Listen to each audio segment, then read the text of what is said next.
നല്ല മൊരിഞ്ഞ കർണാടക സ്പെഷ്യൽ ദോശയാണിത്. കഴിച്ചു നോക്കിയിട്ടുണ്ടോ കൂട്ടുകാരെ? വളരെ ചെറിയൊരു മസാലക്കൂട്ടാണ്. ടേസ്റ്റ് നല്ല ടേസ്റ്റാണ്. അപ്പോൾ എല്ലാവരും എപ്പോഴും ട്രൈ ചെയ്യുന്നതിലും വെച്ച് ഒന്ന് വ്യത്യസ്തമായിട്ട് ഇതൊന്ന് ഉണ്ടാക്കി നോക്കാം.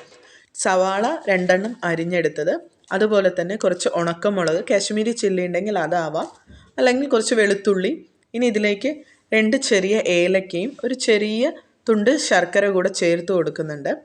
ഇനി കളർ കിട്ടുന്നതിനായിട്ട് ഞാൻ കുറച്ച് കാശ്മീരി ചില്ലി പൗഡർ കൂടി ചേർത്ത് കൊടുക്കുന്നുണ്ട്. ആവശ്യത്തിനുള്ള ഉപ്പും കൂടി ചേർത്ത് നന്നായിട്ട് നമ്മൾ മിക്സിയിൽ ഇത് അരച്ചെടുക്കാം. ഇതാണ് നമ്മുടെ മസാലക്കൂട്ട്. നല്ല ഈ ചുമന്ന നിറമുള്ള ചമ്മന്തി കാണുമ്പോൾ തന്നെ കഴിക്കാൻ തോന്നുന്നുണ്ട് അല്ലേ? അപ്പോൾ എന്തായാലും വരട്ടെ. അതിനു മുമ്പായിട്ട് നമുക്ക് ദോശ ഉണ്ടാക്കിയെടുക്കാം.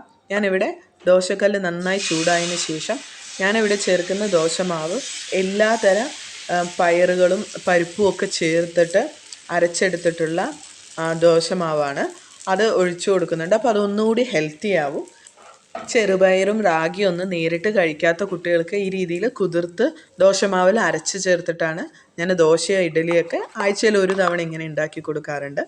അപ്പോൾ ഇതിലേക്ക് നമ്മൾ എടുത്തു വെച്ചിട്ടുള്ള ഈ ചമ്മന്തി ചേർത്ത് കൊടുക്കുക. എല്ലാവരും വിചാരിക്കുന്നുണ്ടാവും സവാളയുടെ ഒരു പച്ച മണമൊക്കെ ഉണ്ടാവില്ലേ, നന്നായിരിക്കുമോ എന്ന്. ഇനിയാണ് നമ്മളിതിൽ നന്നായിട്ട് ആവശ്യത്തിന് തേച്ച് കൊടുത്തതിന് ശേഷം ഈ പച്ച മണം മാറുന്നതിനായിട്ട് നമ്മൾ ധാരാളം ബട്ടർ ചേർത്ത് കൊടുക്കണം കേട്ടോ. അപ്പോൾ ഇതിൻ്റെ ഒരു സീക്രട്ട് ഇൻഗ്രീഡിയൻ്റ് ആണ് ബട്ടർ. കാരണം നമ്മൾ 1-2 ടീസ്പൂൺ നന്നായിട്ട് ബട്ടർ ചേർത്ത് കൊടുത്തിട്ട് നല്ല രീതിയിൽ മൊരിച്ചെടുക്കണം. അങ്ങനെ നന്നായിട്ട് മൊരിഞ്ഞ് വരണം. ആ ബട്ടറിൽ കിടന്ന് നമ്മുടെ ഈ സവാള ചമ്മന്തി എല്ലാം തന്നെ ദോശമാവിൻ്റെ കൂടെ ചേർന്ന് നന്നായിട്ട് മൊരിഞ്ഞിട്ട് നല്ലൊരു സ്മെല്ല് കിട്ടും. അപ്പോഴാണ് നമ്മുടെ ഈ കർണാടക സ്പെഷ്യൽ ദോശക്കൂട്ട് ശരിയാവുന്നത്. അപ്പോൾ അതുകൊണ്ട് ബട്ടർ ഇട്ട് കൊടുക്കാൻ പിശുക്ക് കാണിക്കരുത് കേട്ടോ. ഒന്നുപോലെ 2-3 ടേബിൾ സ്പൂൺ ഇട്ട് കൊടുക്കാം.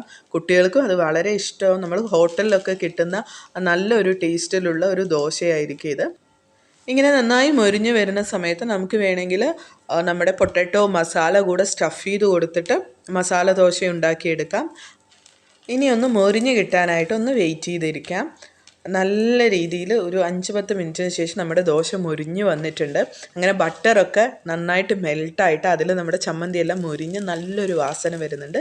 ഈ സമയം നമുക്ക് തിരിച്ചിട്ട് കൊടുക്കുക. ഇങ്ങനെ മടക്കി എടുത്തിട്ട് അങ്ങോട്ടും ഇങ്ങോട്ടും തിരിച്ചിട്ടിട്ട് ഒന്നുകൂടി ഒന്ന് ലെവൽ ചെയ്തെടുക്കുകയാണ് ദോശ. അങ്ങനെ നമ്മുടെ കർണാടക സ്പെഷ്യൽ ദോശ റെഡിയായി. ഒരെണ്ണത്തിൻ്റെ കുറവ് കൂടി ഉണ്ടല്ലോ, അതെ, തേങ്ങാ ചട്നി.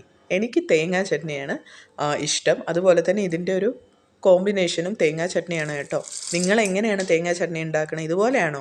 കുറച്ച് പൊട്ടുകടലയും തേങ്ങയും പച്ചമുളകും ഇഞ്ചിയും ആവശ്യത്തിന് ഉപ്പും കൂടി ഇട്ടിട്ട് നന്നായിട്ട് അരച്ചെടുത്തിട്ട് നമ്മളൊക്കെ എന്നും ഉണ്ടാക്കാറുണ്ട്. വളരെ സിമ്പിളായിട്ടുള്ള ഒരു തേങ്ങാ ചട്നിയാണ് ഉണ്ടാക്കിയെടുക്കുന്നത്.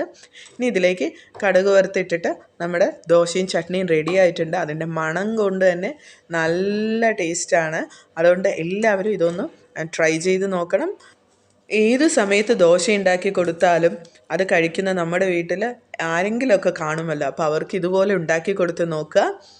അതുപോലെ നമ്മുടെ ദോശ ലവേഴ്സ് എല്ലാം തന്നെ ഇതെന്തായാലും ഒന്ന് ട്രൈ ചെയ്ത് നോക്കണം. വെറൈറ്റിയാണ്, സിമ്പിളാണ്. ഇതുപോലത്തെ വീഡിയോ വരുന്നതിനായിട്ട് നിങ്ങൾ സബ്സ്ക്രൈബ് ചെയ്യുമ്പോൾ ബെൽ ബട്ടണിൽ ഓൾ എന്ന ഓപ്ഷൻ കൂടി ഇനേബിൾ ചെയ്യുക. ഇതുപോലെ സിമ്പിളായിട്ടുള്ള പുതിയൊരു വീഡിയോ ആയിട്ട് വീണ്ടും കണ്ടുമുട്ടാം.